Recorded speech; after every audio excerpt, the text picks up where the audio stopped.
everybody. This is Jim. And Jeremy. And we are back. We have been gone for over a month, the regular podcast. We've been on a hiatus. Yeah. I kind of lost my voice, so I have it back. But we have an action-packed show, number 29. Our main topic we're going to talk about is the Doors movie from 1991. We're also going to do This Day in Music History. And we're going to talk about some new albums that we've been listening to. So we're going to start with This Day in Music History. And for May 28th, you may ask why May 28th. And basically that's when this podcast is coming out. So for those of you taking notes. So I'm going to start it off. May 28th, 1968, Creedence Clearwater Revival released their debut album. The band had played for years as the Gollywogs. I did not know that. Never even heard of them. Saul, I'm going to get this wrong, Zentz, who had bought Fantasy Records, offered the band a chance to record an album on the condition that they changed their name. He didn't like that name, obviously. So the album features an 8-minute version of the Dale Hawkins song Susie Q. We know that one. Yep. 8-minute version, though. Ooh. And it became the band's top 40 hit. And it was not written, of course, by John Fogerty. Wow. Susie Q is that's a brutal song for like 3 minutes. Yeah. I can't imagine 8 minutes. Yeah, there's not many words in that song. No, there is not. So May 28th, 1996, Depeche Mode singer Dave Gahan. Thank you. There you go. Depeche Mode singer Dave Gahan was rushed to Cedars Hospital, Los Angeles, after an apparent drug overdose. Oh. However, the singer was later arrested for possession of cocaine and heroin. What year was that? 1996. Oh, drugs are bad. Yeah. Okay, we got May 28th, 1969. Rolling Stones, Mick Jagger, and Marianne Faithfull, they were arrested at their London home and charged with possession of cannabis. And they were both later released on $85 bail. Wow. Yeah. Wow. That was $69. $85. Nice. And now it's legal in New Jersey. Yeah. Some other states. I wonder what the what the inflation on that $85 would be might today. Have been might have still been like 500. Yeah. Something like that. All right. So May 28th, year 2000. Ooh, the millennium, Y2K, all that scary stuff. Britney Spears was at number 1 on the U.S. album chart with Oops, I Did It Again. The singer's second album also reached number 1 in 13 other countries and has now sold over 20 million copies. Wow. 20 million. Yeah, I remember I was in middle school at that point. That song was huge. That whole album was huge, but that song was everywhere. Yeah, where was I? 2000? 2000. I was in my 30s. Oh, you were a party wait a minute, then, weren't you? Jeremy, I was your age. That you are now. I'm going to stop saying ages because nobody needs to know how old we are. May 28th, 2015, Michael Jackson's former home Neverland Ranch was listed for sale for $100 million. The 2,700-acre ranch in Santa Ynez Valley, California, included a train station, a 6-bedroom house, and a 50-seat movie theater and 2 lakes. First of all, I'm impressed that you said that city correctly. Oh, did I? Yeah. I mean... I thought the Y was silent. If not, you fooled the hell out of me. I don't know. Maybe I didn't say it right. Maybe. I'm convinced. So. Santa Ynez. I don't know. Something. So last one for me, May 28th, 2019. So pretty recent. Motorhead's Ace of Spades was named greatest gambling song of all time, with Lady Gaga's Poker Face voted into second place. Online poker giant PokerStars asked 1,000 of its European customers to select their favorite poker-themed song from a list of those choices. I didn't know there were poker songs. I didn't either, but if you go to casinos, a lot of casinos have like a theme song that they'll play every hour. Okay. I've noticed that. Poker genre. Yeah. I didn't know that.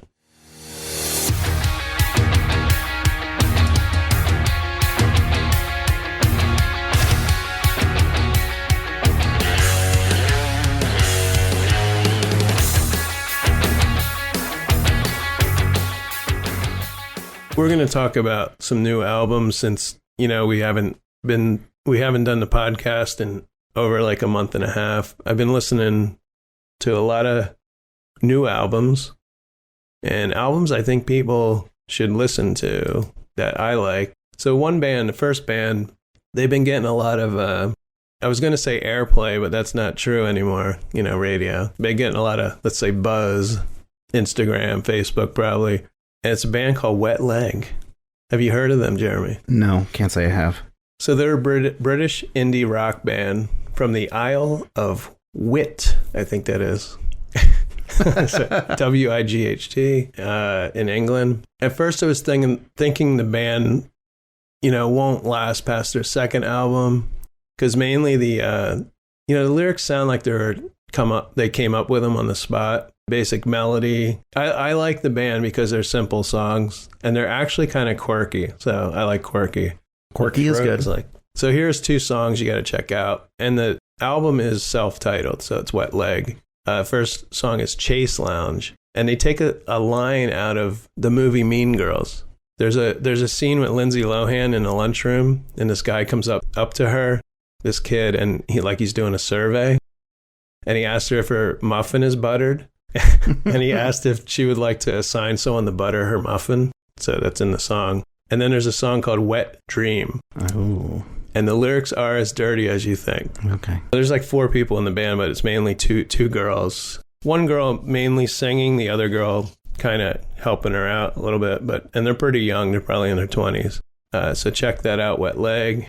And I found this band called FONTAINES, DC. They have an album called Skinky Fla. FLA. Came out in April. They're from Dublin, Ireland. They're a post-punk band. Check out the song Roman Holiday. Remember a band called the Stone Roses? Sort of sounds like them. Alternative. Pretty good. The Interruptors, In the Wild. Their album comes out in August. They released a single, In the Mirror, off the upcoming album. They're a California ska punk band. And they sound like No Doubt. With a little more harder sound. I mean, they aren't edgy. The lead singer almost sounds like Gwen Stefani. Okay. So I really like them. Let's see, a band called Cold Years, album Goodbye to Misery, that came out in April, a British rock band. Check out the song Jane, and that's got kind of Green Day vibes to it. Of course, we got Jack White, Fear of the Dawn, love this album. Very experimental, like always, but very solid album. Of course, the Red Hot Chili Peppers, Unlimited Love, double album.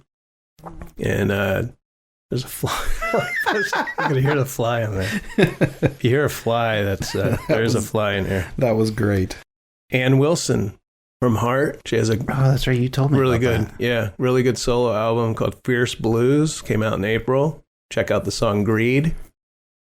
There's a guy called Sam Jr., self-titled. Came out in March. The song Na Na Na Na. It's got like a Love and Rockets, 9 Inch Nails sound. He's from Canada. And he describes the concept, it's an EP, as what would the dudes band from the Big Lebowski sound like? So give that a listen. That's pretty interesting. And then I got, there's 2 blues albums here. Dana Fuchs, who I just saw at the Stanhope House in New Jersey. Borrowed Time came out in April. And she is currently number 4, number 5 on the Billboard blues album charts. I don't think she's ever charted an album. So that tells you this album is really good. And check out the song Not Another Second of You. It sounds like the Rolling Stones, like the music, the feel of the song. Great song. And I go on Apple Music and I said this before, but if you go down at the bottom, it'll tell you artists like that person. And I just found this guy. His name's Albert. And I'm going to say this wrong because I looked up his last name. It's not like you think it, but this is how it's spelled. Castiglia. And it's called I Got Love. Came out in March. He's a New York-based blues artist. Kind of like the Fabulous Thunderbirds. Great guitar work. I think every song has a solo. And it's just great blues album. And lastly is one I listened to today. Just came out. Van Morrison. And I don't have it in front of me, which I should.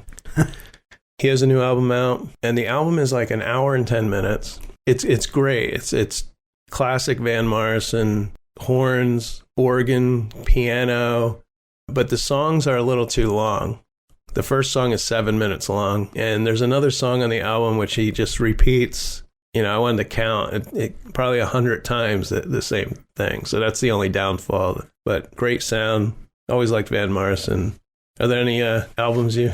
So not nearly as many as you, but I have a few. A few years ago, I stumbled upon Halestorm. Mm-hmm. And I don't know if you've ever listened to them or seen them live. Yes. But they just I have not seen them live, but... Okay. Yeah, I know. They are fantastic. Lizzie Hale is like Evanescence, but better. I mean, she will belt it out every single time. They just released a new album.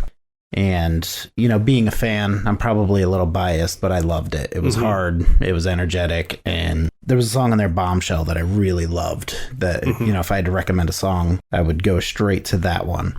We discussed it last time, I think, briefly, but the Scorpions' new album, I've been listening to quite a bit. And it kind of brought me back that nostalgia, of their 80s sound. I don't know that it's necessarily their best album, but I don't think they... jump the shark in a sense. Like, I think it still does justice to their sound. It sounds like an album that could have come out like 30 years ago. Correct. Yeah, they have not lost, what's his name, Klaus. It sounds the same. Yeah, and it didn't feel like they were trying to force an album out there just to try to make sales. It sounded like an album that made sense, that sounded like they put some maybe they had fun doing effort, putting together. Yeah, and it just, you could kind of feel that off of the release. I really enjoyed listening to that. There's also a newer band that I checked out called The Cult of Luna. They just came out with a CD called The Long Road North. And it's funny you were talking about the Van Morrison long songs thing, because if there is a downfall, the songs are long. The first song is actually 9 minutes and 41 seconds. I had to look it up. But even throughout, there's a song that's over 7 minutes, over 12 minutes, over 10 minutes, over 11 minutes, over 8. Wow. Over 8. Yeah. And the final song of the album's over 12 minutes long. It was like a hard rock kind of sound, which I loved. But I think my only complaint would be that maybe the songs are just a little too long, because you're enjoying the song and you're in the music, but you start to lose it after a while. Like, I loved Rush growing up, and a lot of their songs are kind of longer, but they have instrumentals that at least kind of hold your attention. I don't know that the instrumentals were doing it for me in these songs. Or if the song goes on and they're doing the same things. Right. Or like with Van Morrison, the same chorus. Like, we don't need to hear it 20 times. Right. I have the feeling the Van Morrison album was just kind of, they recorded it all together and they just kept going. They were just in the groove, and they didn't realize.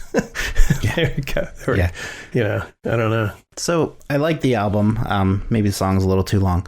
The other one I gave a chance, and I know you discussed it, was the new Bryan Adams album. Yeah. Which, it's not brand new, but that's within the last 6 months. Something like that. And it was so slow and boring and disappointing as a Bryan Adams That was fan. one I thought maybe I should give it another try. Yeah. But I might have the same feeling for it. I think I tried it initially when it first came out, and took a break and came back to it, and I'm still not feeling it. The other, Shinedown, also has a new album coming out, and I think I sent you a text message about that, but I have that on pre-order, so I'm curious to see what that's going to sound like when it comes out, because, again, another band I really enjoy listening to. They haven't put anything out there in a while, so. And there's a new Def Leppard coming out. I saw that. They released a single. And didn't the Chili Peppers just release an album, or they have one coming out? Yeah, I did mention it. Okay. Yeah, the Chili Peppers put out almost a double album. Okay. Like on vinyl, I got the silver vinyl, and it's 2 albums. Yeah, I think it's like 16 songs. And going back to Van Morrison, I think it's like 16 songs. Yeah. So, I don't know when the last time he put an album out. I know the Chili Peppers, they could take 8 years. I don't know when the last one. I really like the Chili Peppers, though. Big fan. I'm going to see them in September. So I love Heart, so I'm going to have to check out that Ann Wilson CD for sure. But a lot of times, too, I've been kind of shuffling music either through like YouTube or Apple Music, and I tend to forget to jot down some of the songs that randomly come on. Yeah. And next thing you know, it's like, shoot, I like that song, but who was it? Yeah, yeah. So I got to get better about that. But that's why I don't like listening to the radio stations on. I like listening to them, but it doesn't tell you what the song is. No, and you used to get, even 10 years ago, the DJ would at least, after 5 or 6 songs, oh yeah, that was Bon Jovi, Aerosmith, Guns N' Roses, whatever, but you don't hear that anymore. So there's a playlist called, I think it's called The New Rock. It's mostly younger bands, but I've discovered, that's how that ska band I just discovered was in there. It's like 50 songs, they rotate, it's all new stuff. But I just discovered, I wish I could remember it, but there's another playlist of rock, and it's new rock songs, and it's old bands, probably the Scorpions might be in there. But I think there's 100 songs in there. Wow. So you don't have to figure out who just released an album. My other thing is Apple Music, when you go to browse new albums, like I look on there every Friday, and they seem to concentrate, like Top 40 does, on the rap and the dance. Mm-hmm. But I didn't know Ann Wilson had a new album out. It wasn't in the new albums on Apple Music. Why isn't it in the new albums on Apple? And it's a great album. I don't know. So how do they pick? How do they pick how they feature those albums? Well, I'm telling you, like 70%, 80% are rap and dance. That's what I'm... Because everyone wants to hear that, and I'm paying for the service. They need to expand on that new album list. Yeah. Put some alternative in there, Yeah, because it almost seems like they feature what they want you to listen to as opposed to what you enjoy listening to. Well, I was surprised at Van Morrison. I didn't know he had a new album out, and that was in there. But why isn't Ann some are and some aren't. And I think I might follow her on Instagram, and I saw that she had a new album out. I think someone interviewed her recently. Yeah, someone interviewed her recently. That's how I found out about it. Okay. Before we go into the Doors movie, I always think about this afterwards. Kind of wanted to just take a moment to, mention the passing of Taylor Hawkins. Okay, yeah. From the Foo Fighters, the drummer. I still am a huge Foo Fighters fan. And Taylor was such a cool person with the fans in interviews. Live. I've seen them twice. They were unbelievable, and I wanted to see them again this year. They canceled the tour, but just kind of wanted to mention real quick, how inspirational the Foo Fighters have been for me, especially being a Nirvana fan growing up, and then David Grohl kind of going and continuing that grunge type of feel, turning it into rock. I hope you don't mind me stealing a minute there, but just Taylor Hawkins, rest in peace. No, he was an incredible drummer. I've seen him interviewed. I think Dave Grohl and him they were putting out a video like every day of different cover songs. Yes. Some people that are in the same band may not be best of friends, but Dave Grohl was truly that. I'm pretty sure that was his best friend. So that's what's the saddest. And we haven't really heard from Dave. He needs to take some time to assess the future of the Foo Fighters. Right. And that's one of their... Have you seen them live or no? No, I haven't. I wanted to. Dave, that's one of his things. During a performance, he'll be like, we can cover any song you want us to cover. Yeah. And they'll usually ask, you want to hear a cover song or you want to hear a Foo Fighters song? And of course, the fans are like, we want Foos. We don't want covers. Yeah. But even Dave, I saw him, he'll bring people up on stage. Yep. They can play guitar. Recently, that girl that I don't know how old she was. She might have been 8, 10 years old. They brought her up to play drums because they saw a video of her. When he fell off the stage and broke his leg, that was the last time that I saw them. And even in this throne king chair type thing, he's up there rocking. Oh, yeah, I remember that. Yeah. Belting it out. And well, that's a band that loves what they do. Absolutely. They're not there. Yeah. I mean, everybody's out to try and make money, but they don't show up just to collect a paycheck. They put on a performance, and there's no lack of effort any time that I've seen them, any show I've seen online, and any review that I've ever seen. Yeah, because I've seen some bands, that kind of call it in. Yeah, just kind of go through the motions. Like, this is stop number 37. Sorry. Yeah, yeah.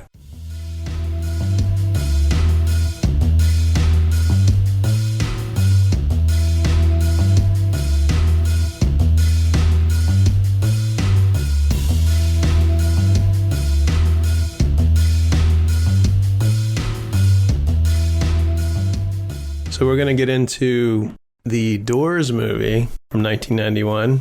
Now, Jeremy and I watched this. It probably was 2 months ago. We were planning on doing the podcast right after. So we'll see what we remember. Now, when this movie came out, I did see the movie. I was a big Meg Ryan fan. Not really a Val Kilmer fan, and I did like the Doors. I do like the Doors. He did a great job, though, playing the lead, Val Kilmer. Yeah. Now, I have met someone, I won't say his name, who had never heard of the Doors. Wow. He's 26 years old, so he is fairly young. And you know what? I was thinking, you don't really hear the Doors that much, but as soon as I said that a couple of weeks ago, we were at the grocery store, and there's 2 grocery stores in town, but they both seem to play some cool music. What do I hear? I hear the Doors. Nice. You know. So I'm going to give you a quick lesson on the Doors. I know Jeremy knows the Doors. Oh, yeah. I'll never forget. So my dad and I took a trip to Michigan. It was the first time we ever went. And you either had cassette tapes or the radio. Yeah, yeah. Well, as you're traveling from state to state to state, you're losing stations, so you got to, tune in a new one. And on our trip, we heard Light My Fire 6 times and Madonna's Hey Mr. DJ 9 times in all of our radio stations. Oh, I thought you were going to say this is on cassette. No, that was on the radio station. So wow. I got sick of Light My Fire because that outro. Well, how long ago was that? I had to be 10 or 11. So we're talking late 90s. Yeah. Well, I'm sure the local radio station. The Madonna song was new. So whenever that was released, that was like the hit song that was playing at the time. But well, there's still classic rock stations like the one we have in, I guess it's in Allentown. Yeah. Z95. I'm sure they still play the Doors. Yeah, 99.9, The Hawk, I'm sure. I think there's so many bands now, and there's not really, a lot of people don't listen to the radio, or they have Sirius radio. But they are played on the classic, rock. So the Doors were formed in 1965 in Los Angeles. We got Jim Morrison. He was the lead singer. He was actually born in Florida. Of course, he died in 1971. He was 27 in Paris, France. Got Ray Manzarek. His real name is Daniel Raymond Manzarek Jr. He is the keyboardist. He was born in Chicago. And he unfortunately died in 2013 in Germany. He was 74. Robbie Krieger, he's the guitarist, born in Los Angeles. He's 76 years old. I thought they had all passed. I didn't realize, because you don't hear much about them anymore. No. John Densmore, he was the drummer. He's 77 years old. He was born in Los Angeles. So the band took its name from the title of Aldous Huxley's book, The Doors of Perception. This is what I find most interesting. Now, Jeremy, what is missing in this band? What kind of musician is missing in this band that I always thought was odd? A guitar? No, Robbie Krieger's a guitarist. Oh, bass? Yeah, there is no bass player. Now, Ray Manzarek, he played left-handed keyboard bass. So he was the bass player, even though he was playing keyboard. Interesting. So in 1972, they sold over 4 million albums. The band continued, believe it or not, as a trio until 1973. I didn't even know that. So for another, they were the first American band to accumulate 8 consecutive gold LPs. They sold 100 million worldwide, but we're talking right now. Right. Now, Kiss has sold 100 million. They've been around a long time too. They sold 34 million albums in the U.S. Now, you just mentioned Britney Spears. How many albums did that one album or that? 20 million. Yeah, 20 million. The Doors were pretty popular. Who knows if Jim Morrison had lived and they put out some really great albums after that, they probably would have sold, millions more. They had only 2 number 1 hits, Light My Fire and Hello, I Love You, which was off the 3rd album. The first one was off the 1st album. Love Me 2 Times only reached number 25 in the U.S. So they released a total of 9 albums, and 3 of which were after Jim Morrison died. The last album featured Jim Morrison's poetry readings set to music, and that album was nominated for a Grammy for spoken word in 1980. Cool. The first album got to number 2, second one number 3, third one number 1, And then the albums without Jim were like at number 31. The one in 72 was number 68. You know, it's funny that, so I'm a big AC/DC fan, right? So are you. Yeah. They actually almost did the reverse when Bon Scott passed away, right? They got a new lead singer and they took off. The Doors, Jim Morrison was so iconic as in that lead role, they kind of went the other way. Yeah. Just interesting how that works out sometimes. Well, it's weird because just yesterday someone posted that a friend of theirs told them that David Cassidy was considered to take over for the lead singer of the Doors. And, wow. And David Cassidy, that would not be a good I don't fit. think it's true. But what I found out, which I didn't know, is that they were looking for a new lead singer. You know, you don't find these things out till later. I did some more research on the Doors. Like I said, I always liked the Doors. I remember I had a Doors period. I was living with my parents. I had the downstairs of my parents' house and where I was living. And I remember I was into burning incense and just turning the lights off and listening. I didn't have the blacklit, you know, posters or anything like that. I didn't go that far. But I remember just kind of getting in the, putting on the Doors, kind of chilling out. It was probably my way of meditating after a stressful day at work or something like that, you know. Now, this is what I found. This is also something I found. And I'm sure you Doors fanatics, if you're listening, you know all this, but we're trying to educate some, you know, people that maybe don't know much about the Doors. But this I found interesting was, so Oliver Stone directed the Doors movie, of course. Well, he actually, when Jim was alive, he sent Jim Morrison a screenplay about his Vietnam experiences. And they think it was an early version of Platoon. Interesting. I don't know if he wanted Jim to be in the movie or what. And supposedly, this is all hearsay, this script was sitting on his nightstand when he died. And then I think it was returned to Oliver Stone. I'm not sure. The script. Jim did get it. Supposedly he was reading it. Okay, so let's get into the Doors movie. I'm going to tell you what I thought of it. I actually thought it was a decent movie about a musician or a singer, a band. I didn't think it was, I wasn't blown away by it. It's long at times, I think. Yeah, and I think the visuals were good, the music. So Raymond Manzarek didn't like the movie because he felt that the movie was mainly about Jim. And I think they really should have made a movie about the band. I mean, they did show kind of how they formed, how they met a little bit. But I think maybe they should have gone into more where they came from. The movie was, what was it, over 2 hours anyway. Yep. The focus was on Jim and Meg. I mean, really. It also kind of had, have you ever seen Fear and Loathing in Las Vegas? A long time ago. It kind of had that feel to it. Like, that you almost needed some extra assistance to enjoy the viewing experience maybe a little bit more. Yeah.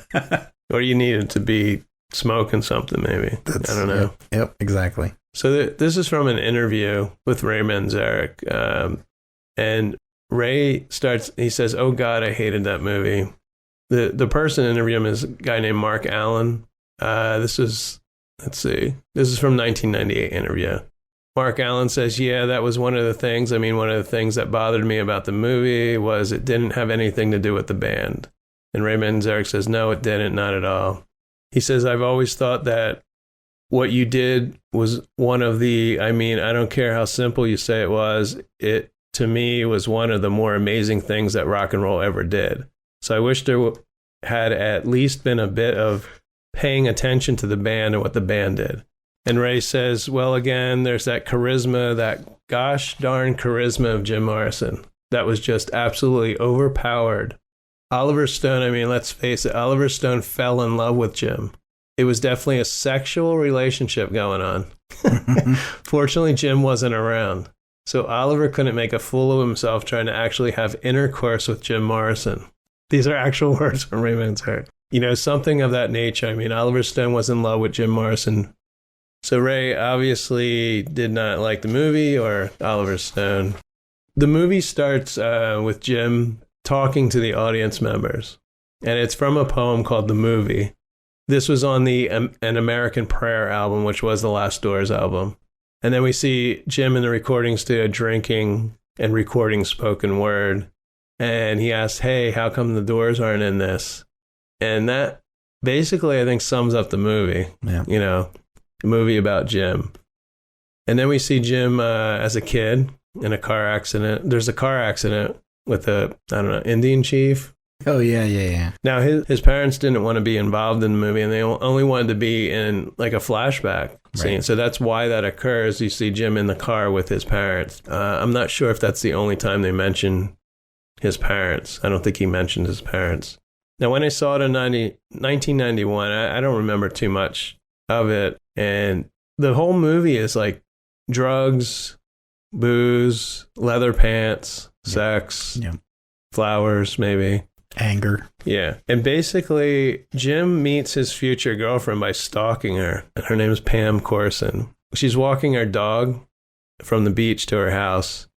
And then it becomes nighttime. They're having a party. And he's like up in a tree by that time. And I think she comes out there on the porch.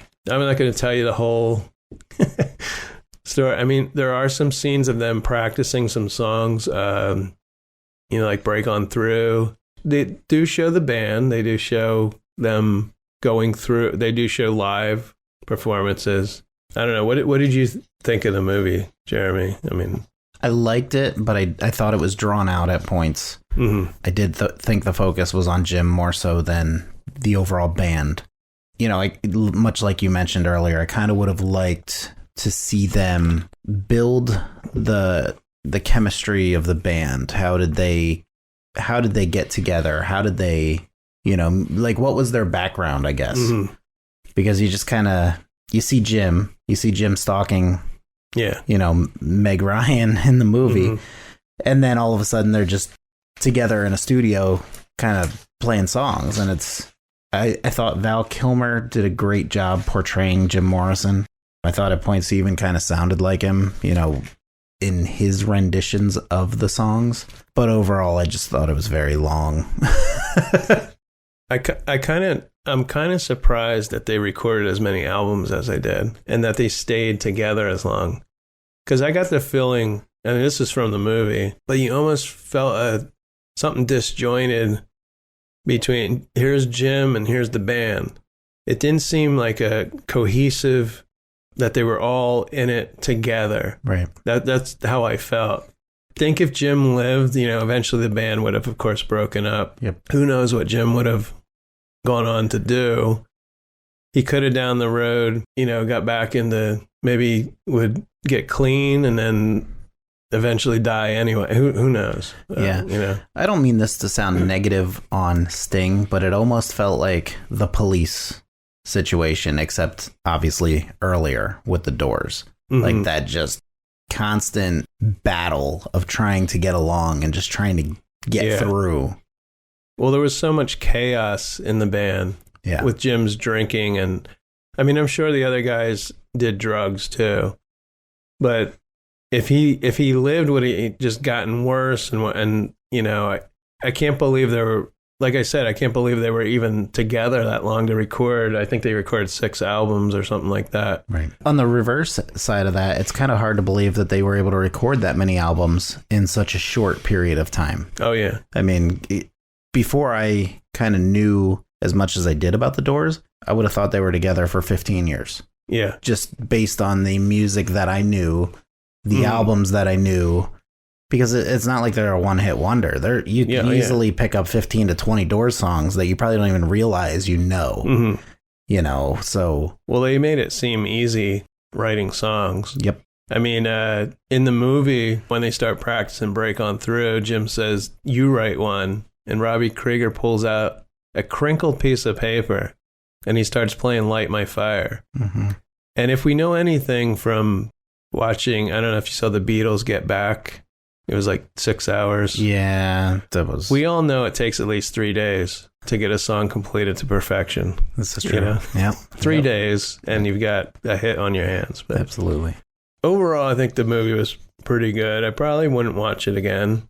I know that's not a big endorsement, but if you haven't seen it, it's worth seeing, I think. I think Val Kilmer, like we said, was great as Jim Morrison. I know he put a lot into it. Supposedly he knew like 50 songs. I didn't even know there were 50 Doors songs.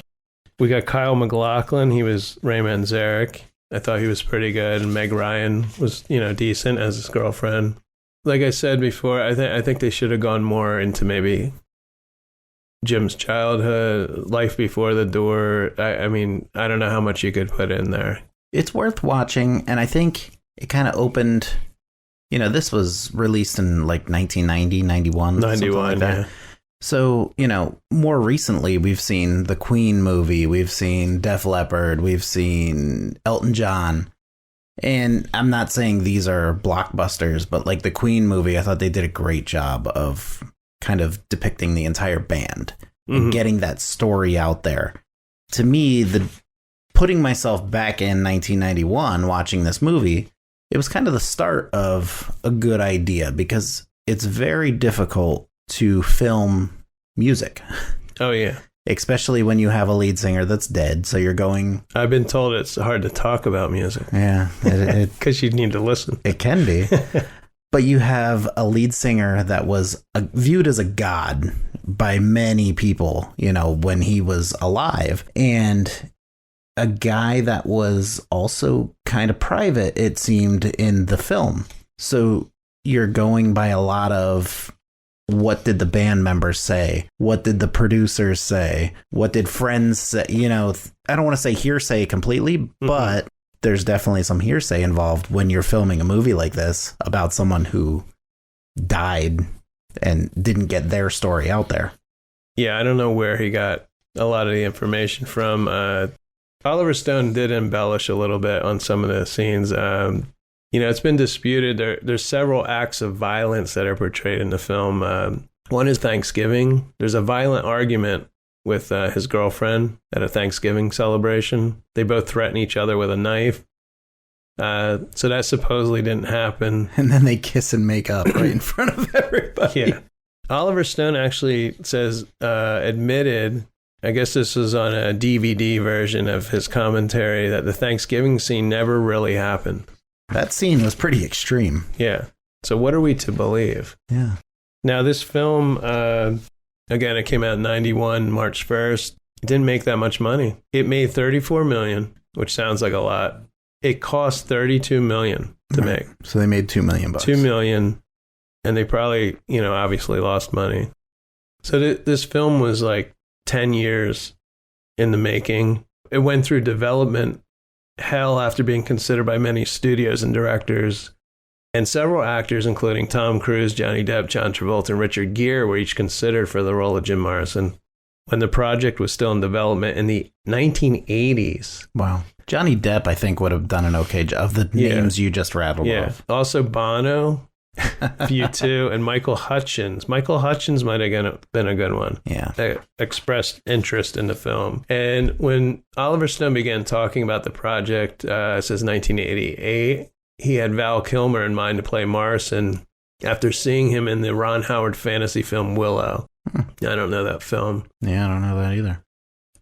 Kilmer had the same kind of singing voice as Morrison, and to convince Stone that he was right for the role, he spent several $1,000s of his own money and made his own 8-minute audition video. Wow. Singing and looking like Morrison at various stages of his life.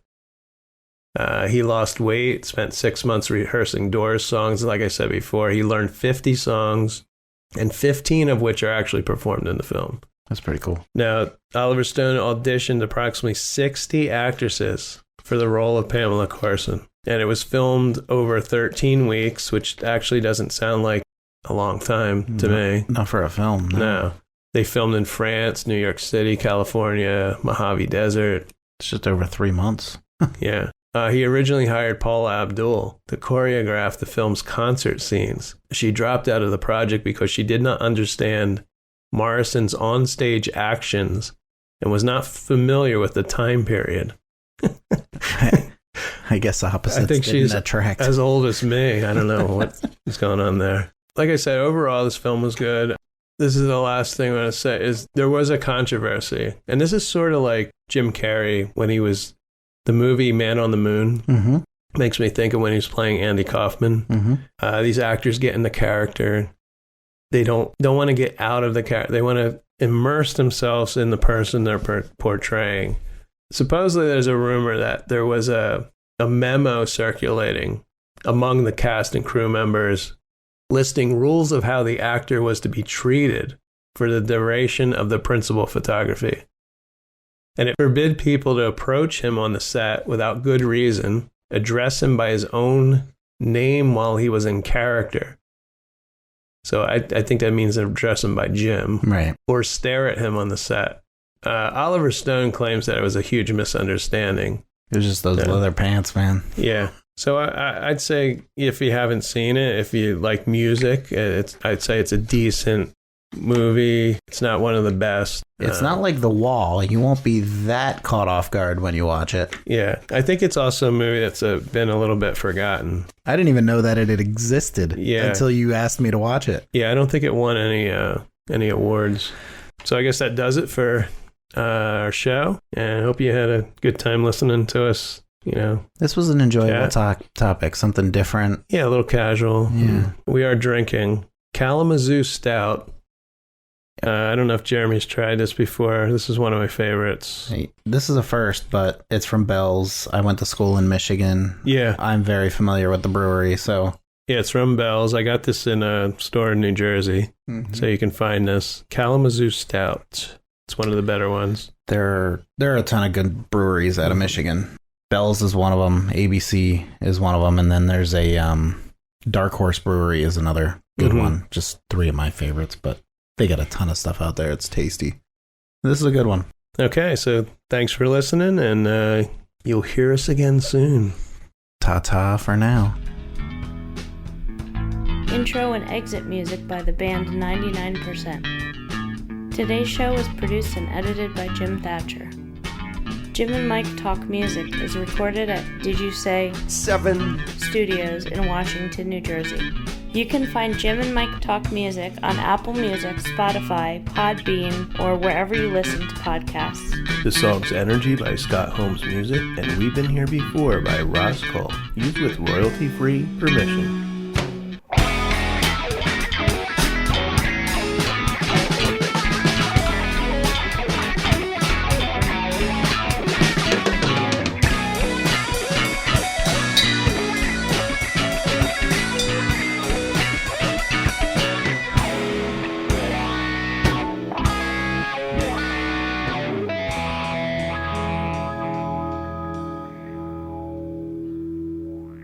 Riders on the storm.